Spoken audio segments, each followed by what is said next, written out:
لله رب العالمين والصلاة والسلام على أشرف الأنبياء والمرسلين وعلى آله وأصحابه أجمعين ومن تبعهم بإحسان إلى يوم الدين أما بعد.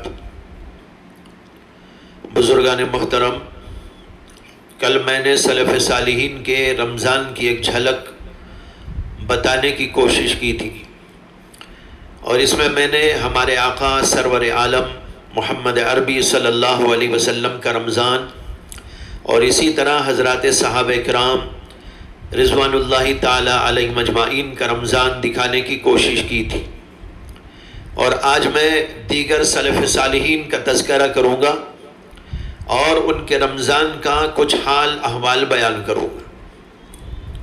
بھائیو، سلف کی زندگی کو دیکھتے ہیں تو نظر آتا ہے کہ ان میں سے اکثر حضرات نے رمضان میں قرآن پاک کی تلاوت کو سب سے اول نمبر پر رکھا، اور تلاوت قرآن ان سب کا اولین معمول تھا.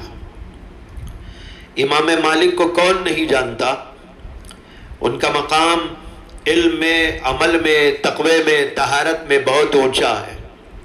ان کے بارے میں تاریخ میں آتا ہے کہ وہ رمضان آ جاتا تو تمام کاموں کو بند کر دیتے تھے.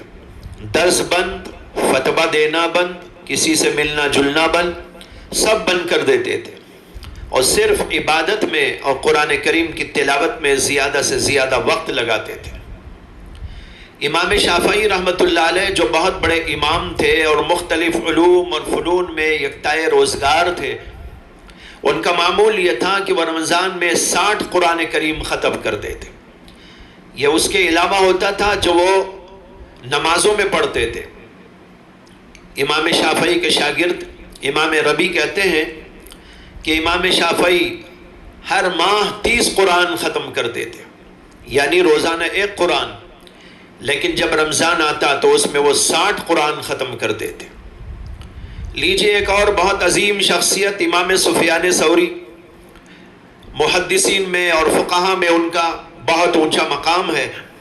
ان کا معمول یہ تھا کہ رمضان آتا تو سارے کام چھوڑ دیتے اور قرآن کریم کی تلاوت کا معمول بنا لیتے.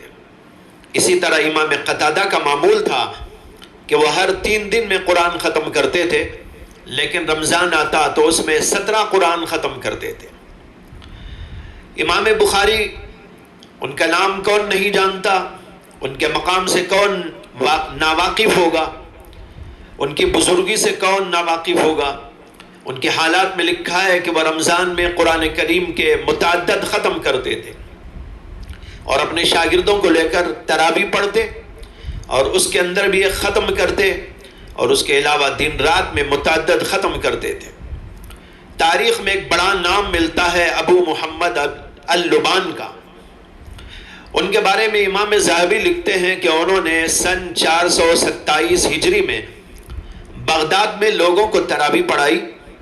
پھر تراویح کے بعد تہجد پڑھنے میں مشغول ہو گئے، اور یہ تہجد کا سلسلہ فجر کے قریب تک رہا. پھر سحری کھانے کے بعد فجر کی نماز پڑھ کر لوگوں کو، شاگردوں کو لے کر درس دینے کے لیے بیٹھ گئے. اور وہ خود کہا کرتے تھے کہ میں رمضان میں بالکل نہیں سوتا، نہ دن میں نہ رات میں. اس طرح پورا وقت ان کا عبادت میں، ریاضت میں اور دینی کاموں میں گزرتا تھا. اور قریب دور میں بھی ایسی عظیم اور مبارک ہستیاں گزری ہیں جو رمضان میں قرآن کریم کی تلاوت کا عجیب و غریب ذوق رکھتے تھے. ان میں سے ایک شیخ العربی والعجم حضرت مولانا زکریا صاحب کانلوی رحمۃ اللہ علیہ بھی. آپ کا معمول یہ تھا کہ رمضان آیا تو سارے کام دھندے بند کر دیتے تھے. ان کے کام ہی کیا تھے؟ سب دینی کام تھے. حدیث کا درس دینا، تصنیف و تالیف، لوگوں کی اصلاح و تزکیہ، یہ سارے دینی کام بھی بند کر دیتے اور صرف عبادت میں اور تلاوت قرآن میں لگ جاتے. اور رمضان مبارک میں 40 قرآن ختم کرنے کا معمول تھا. حضرات، اب آئیے ایک اور بات دیکھتے ہیں. سلف صالحین کی زندگیوں میں رمضان میں ایک بات یہ نظر آتی ہے کہ ان میں لیلۃ القدر کا بڑا اہتمام ہوتا تھا اور اس کا استقبال ہوتا تھا، اس کی تیاری کی جاتی تھی، اور پھر اس میں رات بھر پوری چستی اور دلچسپی کے ساتھ عبادت کے اندر گزار دینے کا معمول تھا۔ اعتکاف بھی کرتے تھے، بہت سارے لوگوں کا معمول تھا اعتکاف کا، اور اس کے علاوہ جو اعتکاف نہیں رکھتے تھے وہ بھی عبادتوں کے اندر پوری رات گزار دیتے تھے۔ امام ابن جریر طبری نے سلف کا یہ حال بیان کیا ہے، کانوا یستحبون ان یغتسلوا کل لیلۃ من لیالی العشر الاواخر، کہ سلف صالحین رمضان کے آخر عشرے کی ہر رات غسل کرنے کو پسند کرتے تھے۔ امام ابراہیم نخعی کا معمول تھا کہ وہ اخیر عشرے کی ہر رات غسل کرتے تھے، اور بعض سلف ان راتوں میں غسل کرتے تھے اور عطر لگاتے تھے جن میں لیلۃ القدر ہونے کا زیادہ امکان ہوتا تھا۔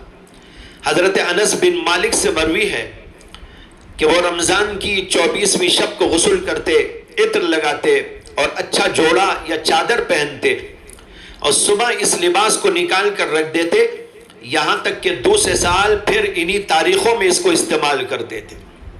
اسی طرح امام ابو ایوب السختیانی، امام ثابت البنانی، امام حمید الطویل وغیرہ ائمہ سے مروی ہے کہ وہ بھی غسل کرتے تھے، نیا لباس اور جوڑا پہنتے تھے اور پھر عبادت کے اندر مشغول ہو جاتے تھے۔ اس کا مطلب کیا ہے؟ مطلب یہ ہے کہ ان کو اللہ کے دربار میں جانے کا اہتمام ہوتا تھا، لہٰذا غسل بھی کرتے، کپڑے بھی پہنتے، عطر بھی لگاتے، پھر عبادت میں اللہ کے سامنے مشغول ہو جاتے تھے۔ الغرض سلف کا یہ اہتمام تھا لیلۃ القدر کے سلسلے میں، اور وہ بڑے اہتمام کے ساتھ اس کے لیے تیار ہوتے اور عبادت کے اندر مشغول ہوتے تھے۔ بھائیو، رمضان مبارک میں ان حضرات سلف کا ایک معمول صدقات اور خیرات کا بھی تھا، اور یہ حضرات اس کا بڑا اہتمام کرتے تھے، جس طرح کہ ہمارے نبی علیہ الصلاۃ والسلام کا معمول تھا کہ رمضان میں تیز تیز ہواؤں کی طرح صدقات اور خیرات کرتے تھے۔ امام محلب کہتے ہیں کہ امام شافعی نے اس بات کو پسند کیا ہے کہ آدمی رمضان مبارک میں رسول اللہ صلی اللہ علیہ وسلم کی اقتداء کرتے ہوئے اور لوگوں کی حاجتوں اور ضرورتوں کا لحاظ کرتے ہوئے صدقات اور خیرات میں زیادتی کرے۔ سلف صالحین میں سے جن کو اللہ نے مال سے نوازا تھا، دولت عطا فرمائی تھی، وہ اپنا مال خوب خوب خرچ کرتے تھے۔ جیسے حضرت یونس بن یزید کہتے ہیں کہ امام محمد بن شہاب زہری کا معمول تھا کہ رمضان میں وہ بس یا تو تلاوت کرتے دکھائی دیتے تھے یا لوگوں کو افطار یا سحری میں کھانا کھلاتے نظر آتے تھے۔ اسی طرح امام حماد ابن ابی سلیمان، جو امام اعظم ابو حنیفہ رحمۃ اللہ علیہ کے فقہ میں بہت بڑے استاد ہیں، وہ رمضان مبارک میں روزانہ 500 لوگوں کو، روزے داروں کو افطار کراتے تھے۔ امام ابن المبارک کا معمول تھا کہ وہ روزوں کے دنوں میں لوگوں کو خوب کھلاتے اور پلاتے اور الوان و اقسام کے حلوے اور کھانے کھلاتے تھے۔ کھانے پینے کے علاوہ اور مال پیسہ دینے کے علاوہ بعض لوگوں کا یہ بھی معمول تھا کہ وہ صدقے کے طور پر باندیوں کو، غلاموں کو اس رات میں یا رمضان مبارک میں آزاد کیا کرتے تھے۔ امام ابو قلابہ جو بہت بڑے تابعی گزرے ہیں، ان کا معمول تھا کہ وہ رمضان کے آخر عشرے میں خوبصورت باندی کو اللہ کے لیے آزاد کرتے تھے، اس امید پر کہ اللہ اس کی وجہ سے مجھے دوزخ سے آزادی عطا فرمائیں گے۔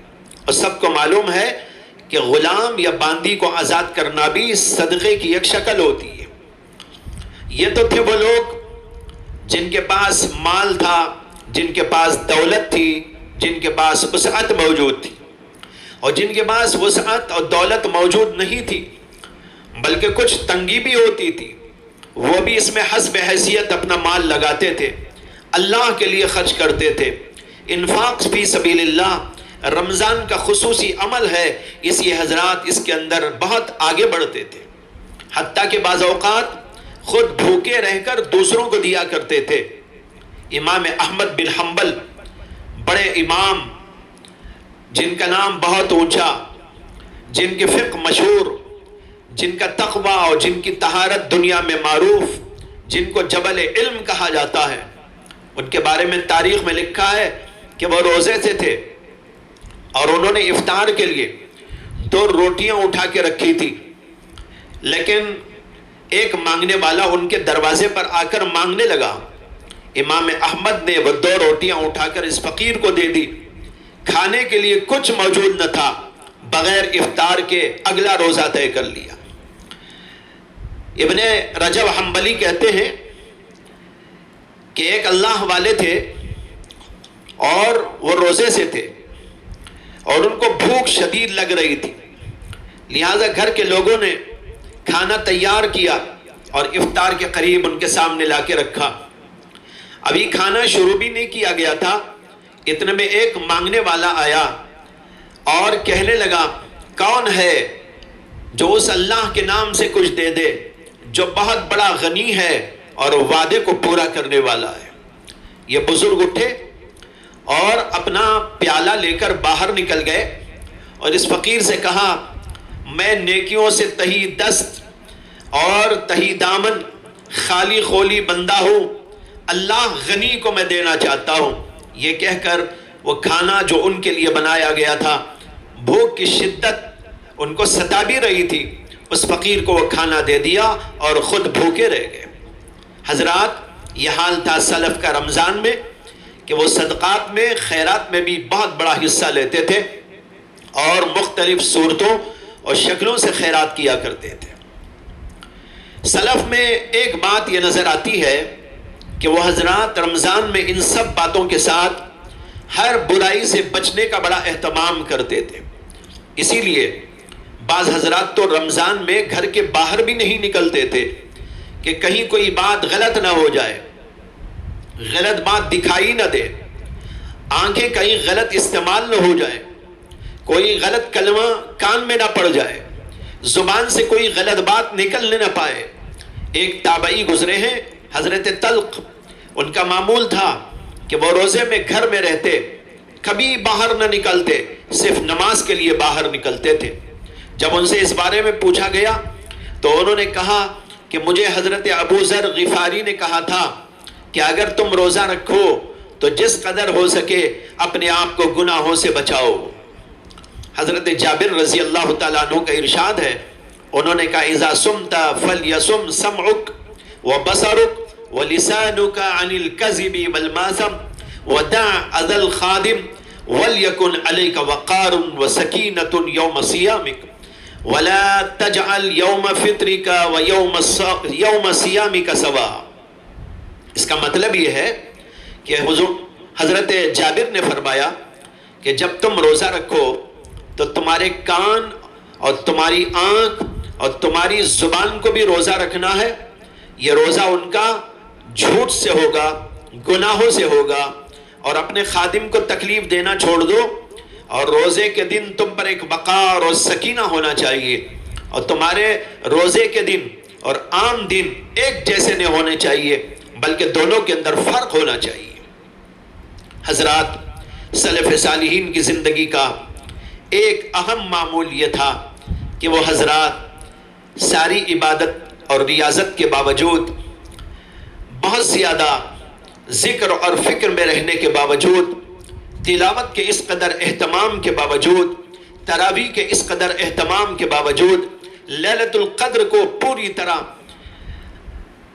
جو ہے اللہ کی عبادت میں صرف کرنے کے باوجود کبھی فخر میں، غرور میں اور اپنی عبادتوں پر ناز میں مبتلا نہیں ہوتے تھے، بلکہ ان کا معمول یہ تھا کہ عبدالعزیز ابن ابی داؤد کہتے ہیں کہ میں نے سلف کو دیکھا ہے کہ وہ رمضان میں عمل صالح میں بے انتہا مجاہدہ کرتے تھے، بے انتہا ریاضت کرتے تھے، اور جب عمل سے فارغ ہوتے تو ان پر ایک غم طاری ہو جاتا، اس خیال سے کہ کہیں ان کا عمل رد نہ کر دیا جائے، قبول بھی ہوگا کہ نہ ہوگا، یہ سوچ کر، یہ خیال کر کے وہ غمگین ہو جاتے تھے۔ اسی لیے بعد رمضان وہ حضرات قبولیت اعمال کی دعا میں مشغول رہتے تھے۔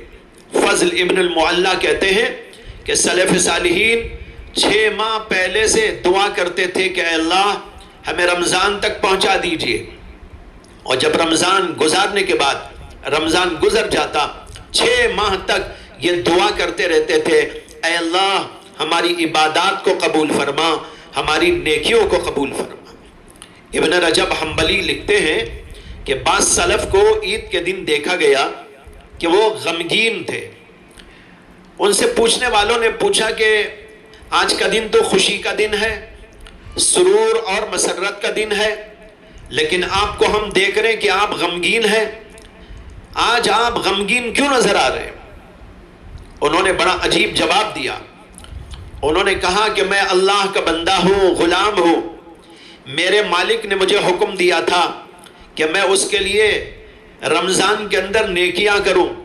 اب مجھے نہیں معلوم کہ میرا اللہ میری عبادت سے راضی ہو گیا کہ نہیں ہوا، اور میری عبادت اس کے نزدیک قبول بھی ہو گئی کہ نہیں ہو گئی۔ جب تک یہ فیصلہ مجھے معلوم نہ ہو جائے میں کیسے اپنے آپ کو خوش کر سکتا ہوں۔ حضرت وہب ابن الورد بہت بڑے اللہ والے گزرے ہیں، محدث ہیں، فقیہ بھی ہیں۔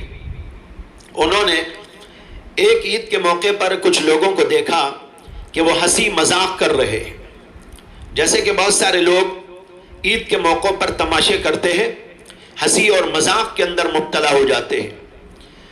تو حضرت وہب ابن الورد نے ایک عجیب اور فکر انگیز بات فرمائی۔